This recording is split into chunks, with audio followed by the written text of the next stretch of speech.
Buenos días, buenas tardes y buenas noches, dependiendo del lugar del mundo que tú te encuentras. Bienvenidos a un nuevo Café con R. Bueno, la verdad es que está atardeciendo acá donde estoy, en España, y elegí estar acá porque mi tema hoy día es una conversación muy profunda, muy honesta y también muy necesaria. Me acompaña Manuel Jesús Seba Gómez, pero para todos conocido como Manu Seba. Qué fácil, ¿eh? Una persona que no habla de adicciones desde la distancia, ni tampoco desde la teoría fina, ni desde una mirada ajena al problema. Manu va a hablar de su propia experiencia vivida, desde haber atravesado una etapa muy dura, marcada por el consumo, la ansiedad, la rebeldía, la negación, las recaídas y finalmente, por suerte, la decisión de pedir ayuda. Bueno, Manu logró transformar una experiencia que casi lo destruye en un motor de impacto y nos vamos a dar cuenta de eso. Hoy se dedica a orientar a personas con problemas de adicción y a sus familias, conectándolas con clínicas y tratamientos adecuados para cada caso, a través de proyectos como Reabli y Therapion. Su propósito es claro: ayudar a quienes están perdidos que puedan encontrar un camino posible hacia esa recuperación. Así que será una conversación sobre la verdad, sobre la responsabilidad, sobre la familia, salud mental también, y nos vamos a entrar en el programa. Así que, Manu, Seba, bienvenido a Un Café con R. ¿Cómo estás? Muy bien, Roberto. Lo primero decirte que muchísimas gracias por invitarme a tu podcast. No, pero con gusto. Es que cuando conversé contigo y supe tu historia, yo dije, a Manu lo Mm. tengo que invitar. Y mira, la realidad está acá y aquí nos estamos encontrando. Y muchas veces uno escucha historias de adicción, ¿eh? Muchas veces la gente imagina que todo es evidente, pero en tu caso había una vida que desde fuera podía ser bastante normal. Una familia buena, deporte, estudios, amigos, pareja. Sin embargo, en tu interior había ansiedad, sensación de no encajar y una búsqueda constante de la libertad. Y aquí es donde quiero partir, porque quiero que esta historia sea visible. ¿Cómo recuerdas al Manu adolescente antes de que el consumo se transformara en un problema serio? Bueno, a ver, Roberto, creo que lo que voy a decir es un poco contradictorio, ¿no? Porque siempre estamos acostumbrados a escuchar las historias de yo era una persona feliz, era. No, no. La persona que se convierte o que desarrolla una adicción tiene un problema antes. Es decir, esa adicción es una consecuencia del problema que había antes. Entonces, ¿cómo era yo de adolescente? Era muy intranquilo, ya tenía ansiedad, pero además ansiedad crónica, era una persona que me metía en problemas, era revoltoso, tenía un problema con la autoridad, como has dicho, es decir, siempre he tenido problemas patológicos con la autoridad desde pequeño. Vamos, recuerdo el primer día que entré en el colegio y me pegó la maestra porque empecé a tirar sillas, etcétera, etcétera. Es decir, que no era un niño feliz. Quiero decir, yo tenía una vida, entre comillas, feliz, porque es verdad que yo vengo de una familia muy normal, que, con mis padres, mis hermanas, donde nunca he tenido ningún tipo de problema, pero en mi interior yo no estaba bien. Desde pequeño ya no estaba bien. Es decir, que a esa edad estaba así y después eso se trasladó a una adicción. Ahora, esto, que hagamos una transición y que queremos ver esto. ¿Cuáles fueron esas primeras señales internas de que algo no estaba bien? O sea, está bien, tiraste el silla, te diste cuenta de algo, pero después te diste fuera de tu vida que esta vida no estaba funcionando. ¿En qué momento dijiste, Manu, acá tengo un problema? Eso fue mucho después. Quiero decir, durante la adolescencia yo lo que me sentía era un poco, bueno, como diferente, pero yo no veía que yo tuviese un problema. Al revés, yo lo que veía es que los demás eran diferentes, pero no diferentes, sino que yo decía, es que ellos no ven las cosas como yo. Claro, con los años me detectaron que tengo hiperactividad. Entonces los hiperactivos solemos ver las cosas muy rápido, nuestro cerebro funciona a otra velocidad. Entonces durante esa época, para mí, los demás eran raros. Yo no encajaba, es decir, socialmente sí que encajaba, pero por dentro decía, yo no pienso como tú, ni pienso como el otro, ni pienso como el otro. Entonces, al final, eso te va haciendo que te separes un poco y que te sientas mal. ¿Por qué? En el colegio, por ejemplo, es que no te quedas quieto, es que haces preguntas impertinentes, que haces, en fin, una serie de cosas que solemos hacer las personas que tenemos algún tipo de neurodivergencia. Y claro, al final eso lo que hace, como digo, es que te vayas separando un poco. Y esta ansiedad que aparece desde muy joven, ¿qué relación crees que tuvo esa ansiedad con la necesidad de escapar, controlar? Y esta es la pregunta más dura, consumir. A ver, como digo, para una persona que es hiperactiva, eso, digamos, si nos vamos al paleolítico, una persona que era hiperactiva, que tenía esa hiperactividad, con sol, todo el día andando, cazando, etcétera, etcétera, eso no era ningún tipo de problema. Ahora, con la forma de vida que tenemos actualmente, de estar sentados, de estar sin que no tomamos el sol, no nos movemos lo suficiente, pues eso al final se traduce en una ansiedad. Quiero decir que no había ningún motivo. Yo nunca he tenido un motivo a decir, a mí me pasa, tengo ansiedad por esto. De hecho, la última vez que lo tuve, que no fue hace mucho, yo sabía que no estaba pasando nada. Quiero decir, estaba todo correcto, todo a mi alrededor estaba correcto. Yo no tenía pegas de absolutamente nada. Sin embargo, sabía que tenía un exceso de energía y, por ejemplo, en el caso de cuando era adolescente, ¿en qué se tradujo? Bueno, a lo mejor los primeros consumos fueron totalmente sociales. Es decir, sociales me refiero, los amigos prueban algo para fumar o salen a la discoteca y beben algo. Yo también bebo, pero yo en ningún momento intento escapar de nada. Por lo menos esa no era mi conciencia. Pero yo ahora mismo veo gente que me llega con una conciencia más grande, así, oye, yo es que estoy bebiendo, estoy tomando X para olvidarme de esto, no sé qué, y digo, hostia, pues yo no. Nunca he tenido esa conciencia de estar escapando, al revés. Es decir, yo era, pues, hostia, yo empecé a consumir y poco a poco fui a más y yo dije, pues, tengo un problema, pero nunca he relacionado eso con un motivo. Hasta que ya hice el tratamiento, entonces ya empecé a ver los motivos. ¿Qué es lo que pasa? Pues que la droga al final lo que hace es estabilizar, digamos, el cerebro, hace que pienses menos, que vaya a otra velocidad totalmente distinta, que te puedas olvidar de los problemas, del estrés, etcétera, etcétera. Y hay una parte de tu historia que a mí me parece muy importante, porque durante muchos, muchos años pudiste seguir funcionando en este modo que tú estabas, ¿sabes? En el que lo estás contando. Bueno, trabajaste, avanzaste, tenías una vida aparentemente activa, pero este deterioro me doy cuenta que iba creciendo. Bueno, y esto muestra algo que muchas familias no ven al principio, que lo vamos a ir relacionando en esta conversación. Una persona puede parecer funcional, pero al mismo tiempo está perdiendo el control. ¿Estamos de acuerdo, no? Sí. Y quiero entrar en esta zona difícil y necesaria de entender porque tú has pasado por esto y eres la mejor persona que nos puede contar. Cuando sentiste que el consumo dejó de ser ocasional y empezó a tener poder sobre tu vida. A ver, esto es muy difícil de contestar en un motivo, es decir, un momento concreto. Imagínate, yo estuve consumiendo desde los 13 hasta los 33. Evidentemente, a los 13 era muy poco, fue progresivo, pero ya hasta los 26 no noté algo que yo dije, se me está yendo de las manos. Hasta ese momento no. De hecho, yo cuando entré en tratamiento seguía siendo funcional entre comillas. Es decir, yo no había dejado de trabajar, no había dejado de hacer nada. Pero, ¿qué es lo que pasa con esto? ¿Qué es lo que siempre digo? Que la mayoría de los adictos son funcionales. Es decir, el adicto que llega a ser no funcional es porque ya está en una etapa muy avanzada de la adicción. Entonces, ¿qué es lo que pasa? Que esto es algo súper silencioso porque no lo vemos. De hecho, el propio adicto no lo ve. Yo, a los 20 años, era muy deportista, apenas bebía. Es decir, no bebía con mucha frecuencia. El problema es que cuando lo hacía, no lo hacía de forma normal.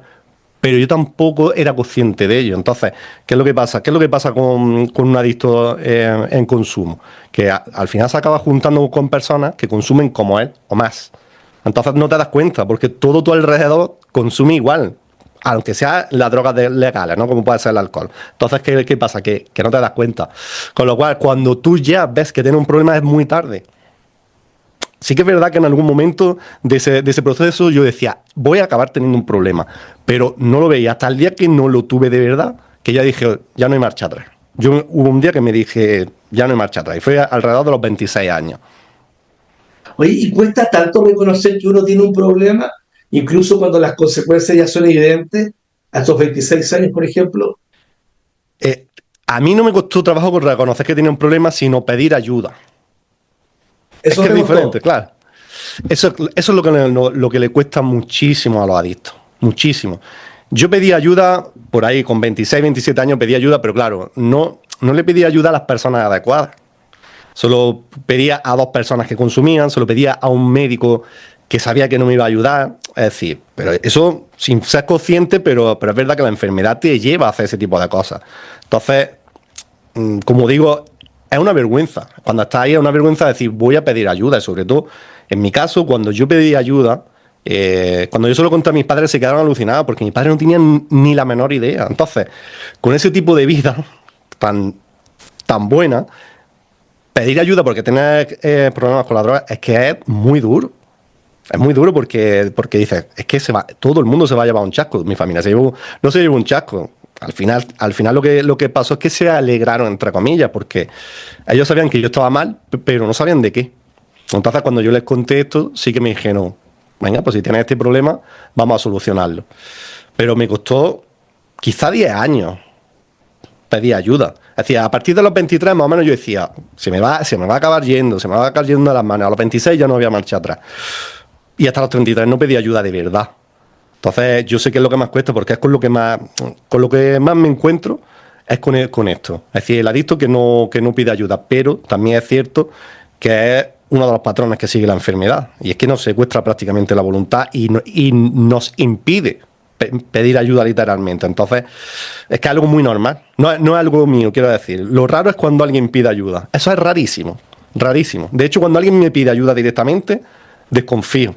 Algo hay detrás. Quiero decir, no están pidiendo ayuda de verdad, sino están intentando salvar algo. Es decir, salvar de que lo echen de la casa, salvar el matrimonio, algo, pero no por ello. Eso es totalmente, casi imposible, vaya. Importante, ¿eh? Es interesante. Y entonces, ¿qué le dirías a quienes creen que mientras una persona trabaja, estudia o mantiene esta normalidad, entonces no existe una adicción real porque se están mezclando ahí? No, pero a ver, es que yo siempre lo digo, la adicción no depende ni de cuán funcional sea, ni de la cantidad que consuma. Hay una cosa que lo mide muy claro y es, ¿eres capaz de dejarlo? O cuando empiezas a consumir, ¿eres capaz de cortar? Porque si luego te tiras, como hacía yo, meses sin consumir, pues parece que no tienes ningún problema, pero es que cuando vuelves a consumir, no puedes parar. Y eso tampoco es el problema. El problema real de la adicción es el sufrimiento. Yo siempre os digo, la droga es la consecuencia, ¿vale? Está aquí. Y aquí hay unas causas. Si tú quitas esto sigue aquí. Con lo cual es cuestión de tiempo que vuelva a aparecer esto. Pero si de verdad quieres recuperarte, tienes que atacar estas causas. A día de hoy, yo no me preocupo por la droga. Lo único que me preocupa es de estar bien. Es decir, de ver qué pasa en mi interior, de si estoy haciendo las cosas que me sientan bien, etcétera, etcétera. ¿Por qué? Porque yo ocupándome de eso, sé que nunca más me voy a drogar. Siempre que yo haga eso. Si yo dejo de hacer las cosas que me sientan bien, puedo volver. Entonces, eso ahí es donde voy y es lo que le digo a la gente. De verdad, olvidaros. Me da igual lo que consumas. Yo he conocido personas que consumían una vez al año, en Navidad, y eran muy adictos. Es decir, tan adictos como los demás. Cada uno tenemos un patrón. Entonces, la cuestión es si te arrepientes cuando consumes, si estás sufriendo las 24 horas durante todo el año, porque la adicción no nos olvidemos que es sufrimiento, no es otra cosa. Entonces, por eso digo, mira, aunque no consumas, aunque no consumas mucho, aunque no hayas tenido problemas, pero te merece la pena vivir sufriendo, porque lo que se hace en un tratamiento de adicciones es quitar ese sufrimiento. Entonces, yo lo digo, yo si estuviera sufriendo, a mí no me importaría drogarme. Quiero decir, para sufrir prefiero drogarme, con lo cual, ¿qué es lo que intento? No sufrir. Es que es la única manera de poder vivir medianamente bien. Entonces, cuando veo a la gente que está sufriendo, porque lo sé, es decir, yo reconozco muy rápidamente cuando alguien tiene un problema y los veo que están sufriendo, están consumiendo, pero todavía no son capaces de pedir ayuda porque no hay un problema grave. Pues me da un poco de pena, pero es que no podemos hacer tampoco, para hacerle ver esto a una persona es muy difícil. Hasta el día que tenga un problema grave. Si no llega ese día es muy difícil. Es decir, todos hemos pedido ayuda en algún momento que hemos tenido algún problema que hemos dicho, ya hasta aquí. Manu, justamente pedir ayuda, recaer y reconstruirse. Me gustaría tomar justamente estos tres elementos de los cuales tú has hablado profundamente. Y hay una conversación fundamental, porque muchas personas, como tú lo dices, creen que recuperarse es simplemente dejar de consumir. Pero por lo que cuentas, es mucho más profundo. Es reconstruir la vida, es tener disciplina y la relación con uno mismo. Eh, ¿Cuál fue el momento exacto? Dijiste los 26, hablaste de algo ahí, que dijiste, hasta aquí, no más, necesito ayuda. No nada más, sino que en qué momento, y esto nos va a servir para la gente que nos está escuchando. Bueno, es decir, con 26 me di cuenta de que tenía un problema, pero hasta los 33 no pedí ayuda. Es decir, esos años fueron de sufrimiento máximo. Esos 7 años fueron, los recuerdo como un infierno. Entonces, cuando pedí ayuda, recuerdo, tuve algún consumo que no fue... A ver, yo tuve una época muy mala de consumir todos los días y después fui bajando el consumo. Fui bajando, pero no era capaz de quitarlo. A lo mejor consumía una vez en semana. Y un día dije, la próxima vez que consuma, pido ayuda. No sé por qué, pero dije, la próxima vez que consuma pido ayuda. Y entonces, ¿qué pasó? Que al sábado siguiente mezclé varias cosas, mezclé alcohol, benzodiazepina, cocaína. ¿Y qué es lo que pasa? Pues que casi pierdo el conocimiento. No, es decir, no de quedarme inconsciente, pero sí de no acordarme de lo que estaba haciendo. Que eso a mí no me había pasado nunca. Entonces yo dije, hostia, creo que ya estoy bastante mal. Entonces, ¿qué pasó? Que estábamos en el confinamiento y me escapé de la casa. Estaba con mi pareja y me escapé. Me escapé a seguir consumiendo. Y cuando volví, pues bueno, entré, me caí y mi pareja me preguntó, ¿es que me estás engañando con otra? Y le dije, sí, te estoy engañando con la cocaína. Esa fue la respuesta que le di. Y le dije, ayúdame, por favor. Ella, claro, se quedó totalmente parada. Me conocía de hacía muchísimos años, ya casi 20 años, 17 años, y ella no sabía que yo consumía. ¿Y no sabía? No lo sabía. No lo sabía nadie. Solamente lo sabía la gente con la que yo consumía, que a lo mejor era una o dos personas, más nadie lo sabía. Ni en mi familia, ni en... Por eso digo que hay muchos más adictos de los que parece, ¿eh? Porque mi perfil es muy común. La persona totalmente normal, aparentemente, que no tiene problemas y tal, hay muchos así. De hecho, es el personaje que tú te creas para poder consumir. Es decir, todo está bien, voy avanzando en la vida, voy más o menos como tengo que ir, pero no. Y esa noche, volviendo al día que pedí ayuda, recuerdo que sentí un alivio grandísimo. De hecho, me quedé dormido y por la mañana vino esta muchacha, la que era mi pareja, y cuando la escuché yo dije, por favor, que no haya sido un sueño. Porque recuerdo de que me costó muchísimo trabajo dar ese paso. Mucho trabajo. Y me dijo, ¿te acuerdas lo que hablamos anoche? Y dije, sí. Digo, ayúdame, por favor. Y ahí fue. Ahí fue cuando se acabó. Eso fue el principio del fin. Pero hasta llegar ahí es que habían pasado muchísimos años. Yo había soñado con ese día no sé cuántas veces, pero no había sido capaz de hacerlo. De pedirle ayuda a nadie que me pudiera ayudar, de decírselo a mis padres, a mi hermana o algo por el estilo. Y desde tu experiencia, ¿tú crees que se puede salir solo de una adicción o se llega a un punto en que la ayuda externa sí se vuelve imprescindible? No, es imposible dejarlo solo. Totalmente imposible. Quiero decir, no es que haya poca posibilidad, no hay ninguna. Una cosa es que tú tengas un consumo, es decir, un abuso, que tú lleves un tiempo abusando de alguna sustancia y no hayas desarrollado la adicción, en ese caso sí. Pero ahí no estamos hablando de adicción, estamos hablando de revertir el consumo. Ahí no hay ningún problema, entre comillas. Pero cuando tú ya, digamos, haces ese clic, que ya pasas de no ser adicto a serlo, ahí es imposible. Porque se crean unos mecanismos biológicos tan potentes dentro del cerebro que es que tú no puedes romperlo, porque es decir, se crean dentro del cerebro unas carreteras dopaminérgicas tan sumamente grandes que el cerebro interpreta que eso es muy importante para la supervivencia. Es decir, tanto como respirar. Entonces, ¿qué es lo que pasa? Que a ti no te deja. El cerebro dice, esto es importante para tu supervivencia, no te voy a dejar que dejes de consumir, porque si no te vas a morir. Entonces, para revertir eso, Hace falta gente desde fuera. ¿Por qué? Porque la adicción se llama, le decimos, la enfermedad del autoengaño. Porque es que altera la percepción de la realidad, hace que tú no seas capaz de pedir ayuda, literalmente te secuestra la voluntad. Es decir, se da una serie de síntomas que sin ayuda profesional es imposible. Y además, ayuda profesional que tiene que ser muy concreta. No puede ser que te vea un psiquiatra aislado o un psicólogo aislado. No. Tienes que pasar por un tratamiento multidisciplinar. Es decir, donde haya un grupo, es decir, te tienes que recuperar en grupo, no vale hacer terapia solo, que dirija el grupo un adicto rehabilitado para que te pueda ir diciendo qué fases te vas a encontrar, porque el proceso es muy largo. En mi caso fueron 4 años. Hay gente que incluso se tira entre 5 y 7 años para recuperarse. Y entonces, ¿qué es lo que pasa? Que al año tienes una bajada emocional grandísima, o a los 6 meses te pasa X cosas. Si a ti no hay alguien que te vaya marcando eso, que te vaya diciendo, oye, te va a pasar esto, lo más normal es que tú digas, esto no merece la pena y recaigo. De hecho, suele pasar mucho. Eso por un lado, psicólogo para ayudarte con las emociones y el psiquiatra para estabilizarte. Eso sería, digamos, un tratamiento efectivo. A día de hoy no se conoce más nada que funciona. Entonces, todo lo que no sea hacer eso es muy complicado. Y no digamos ya solo, de verdad. Eso lo hemos intentado todos. Yo estuve 10 años intentando dejarlo solo y no, es imposible. Es imposible. Puedes bajar el consumo, puedes cambiar ese consumo por otro consumo, puedes taparlo con cosas nuevas, con una casa nueva, con un coche nuevo, con cosas que te suban la dopamina, pero nada sirve. Al final acabas recayendo otra vez. Vamos, no conozco a nadie que se haya recuperado solo. ¿No? Y ahora pasemos a esto de convertir tu experiencia, porque esto es lo maravilloso de Manu Zero. Convirtió toda esta experiencia en propósito.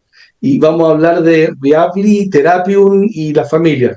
Porque después de tu recuperación, tomaste una decisión que es maravillosa. Empezar a divulgar justamente sobre las adicciones en Internet. Y algo ocurre, muchas personas te empiezan a pedir orientación. Familias no saben qué hacer, personas que consumen y no saben por dónde empezar. Gente perdida en un mundo donde falta información clara. Y tu experiencia, y como lo estabas hablando, es muy, muy clara. Y ahí aparecen un par de elementos nuevos en tu vida. Pasar de esta experiencia dolorosa al servicio. Y tienes 2 proyectos, Reable y Terapium, donde buscas conectar a las personas con problemas de adicción y su familia en clínicas adecuadas de cada caso. ¿En qué momento entendiste que tu historia podía ayudar a otras personas?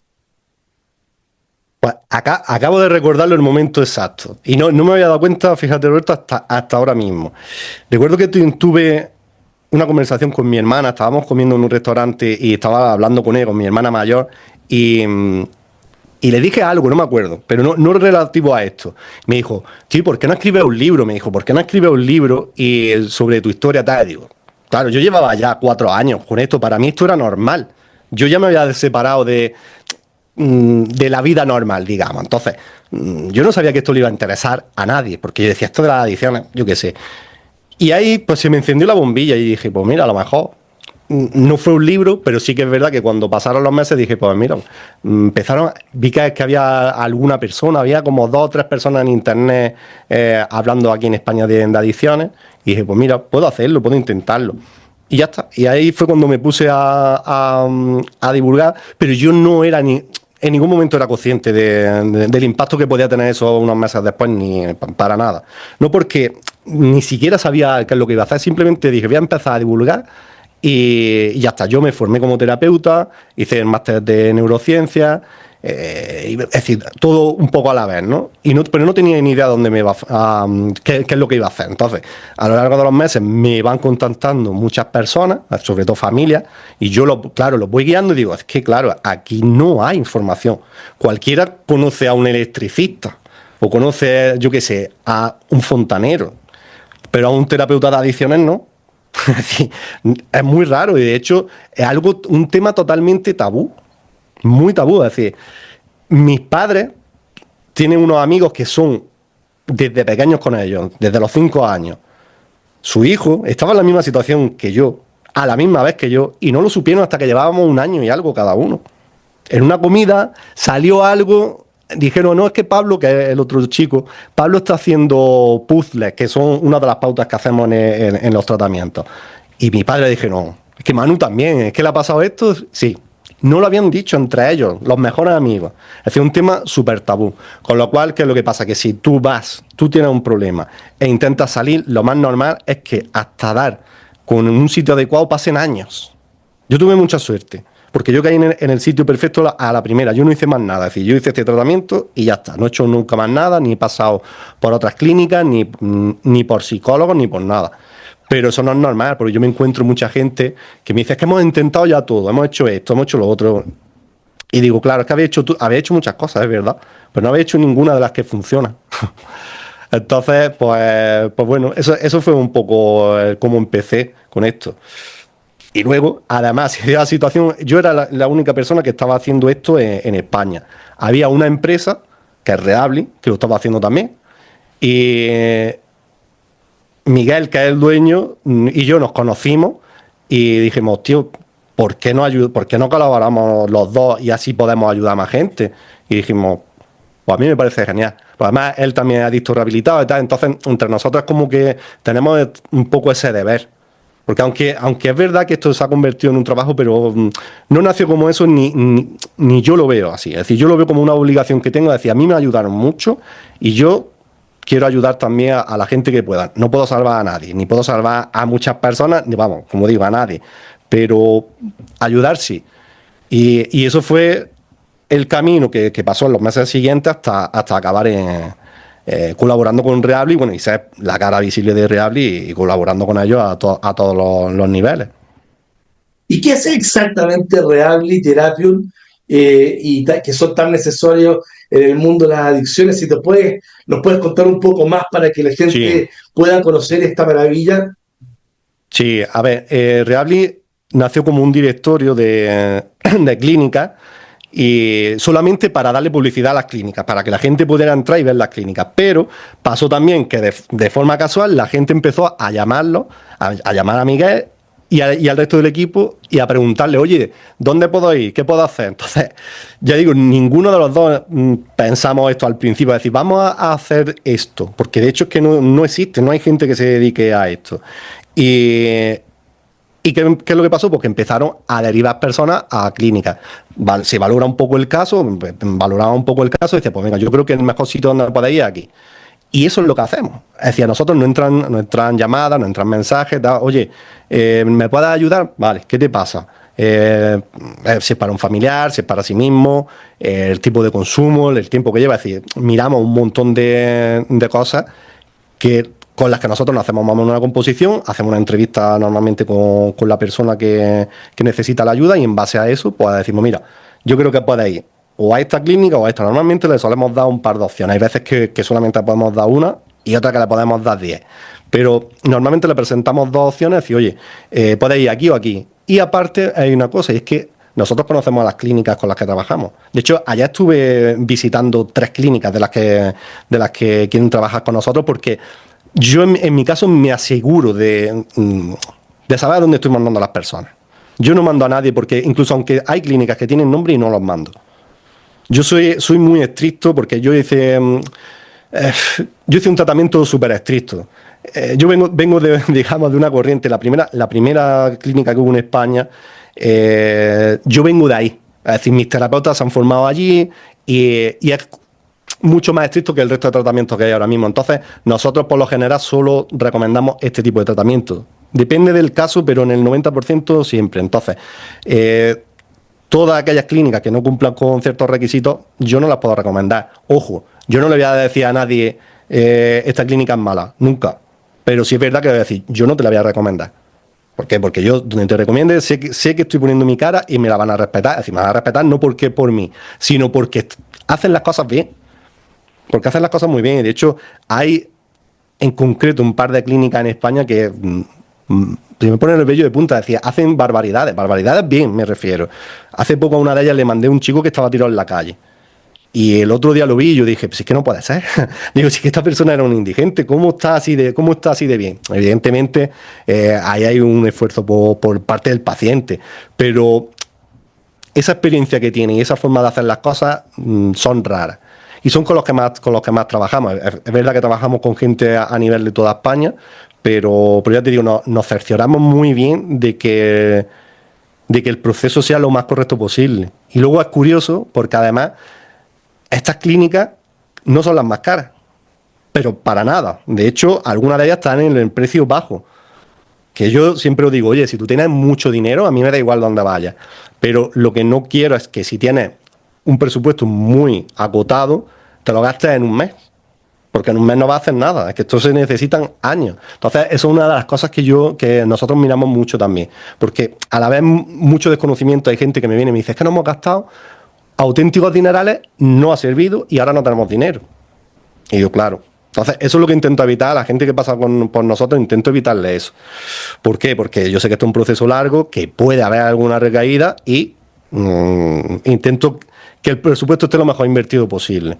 Como digo, hay clínicas que valen muchísimo dinero y el que las puede pagar, yo estoy encantado de que lo haga.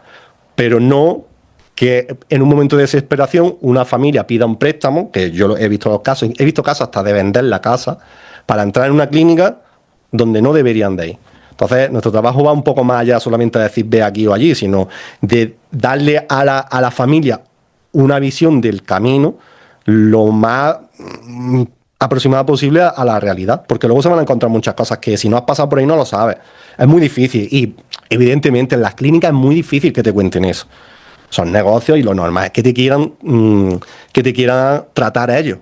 Y no digo que lo hagan con mala fe, pero no tiene esa imparcialidad que podemos tener nosotros, de decir, a mí me da igual dónde vaya. Quiero decir, me da igual mientras siga un cierto camino. Cuando yo te digo te doy 2 o 3 opciones, cualquiera de las 2 o 3 va a ser, bueno, yo no tengo especial interés en que encuentre, es decir, en que entre a ninguna. Manu, y si una familia, después de todo este gran consejo, nos está escuchando ahora mismo y no sabe qué hacer frente a la adicción de un hijo, una pareja, un hermano, ¿cuál debe ser el primer paso? Es que es complicado. Ojalá, es decir, conforme vaya pasando el tiempo, haya más gente que haga lo mismo que nosotros, porque no sé por qué, pero no lo hay. Normalmente lo que hay gente que se convierte en terapeuta. Eso sí hay más. Pero lo suyo sería pasar por alguien que te pueda dar información de verdad de forma imparcial. Y a poder ser que haya pasado por el mismo camino. Porque es verdad que a lo mejor decimos, vamos a pedir ayuda profesional y a lo mejor te va a un psiquiatra, pero el psiquiatra depende de cómo sea, a lo mejor te pone medicación y ya está. Y eso no es la solución. Entonces, la solución siempre pasa por pedir ayuda profesional, si puede ser, si no hay ninguna figura parecida a la mía, a una clínica y ver que haga una valoración y empezar a dar los pasos necesarios. Porque si no se hace con una dirección, lo más probable es que acabe empeorando la situación. Es decir, si tú tienes un familiar adicto y no te dejas orientar, lo más seguro es que hagas cosas que parecen lógicas, pero son totalmente contraintuitivas. Es decir, van al revés. Para un adicto van al revés. Y a lo mejor tú dices, quiero ayudarlo, quiero hacer esto, quiero hacer lo otro, y lo que estás haciendo es que consuma más, que su enfermedad se agarre más. Voy a poner un ejemplo muy simple, y es, a un adicto no le puedes dar dinero, por mucho que tú digas, es que se va a quedar en la calle, no le des dinero, no le soluciones los problemas, no lo quieras tanto, al menos de cara a él. No quiero decir que por dentro no lo sientas, pero no puedes comportarte así, porque la enfermedad se agarra a eso. Es decir, yo tengo aquí a mi familia, mientras yo no me quede en la calle voy a seguir drogándome. ¿Entiendes? Entonces, por eso se necesita alguien que haya pasado por ahí para decir, oye, esto no lo hagas, hazlo así, hazlo así. Y es verdad que con estos procesos son muy efectivos. Es decir, cuando cogemos a alguna familia y decimos, haz esto, no hagas lo otro, y no hacen caso, no hay un 100% en nada, hay un 100% de probabilidad de que se cumpla, pero hay un porcentaje muy alto de personas que acaban entrando en tratamiento. ¿Por qué? Porque la familia se lo pone un poco más duro, o dejan de darle dinero, o la pareja le dice, mira, como no dejas de consumir te voy a dejar y vas a perder a tu hijo.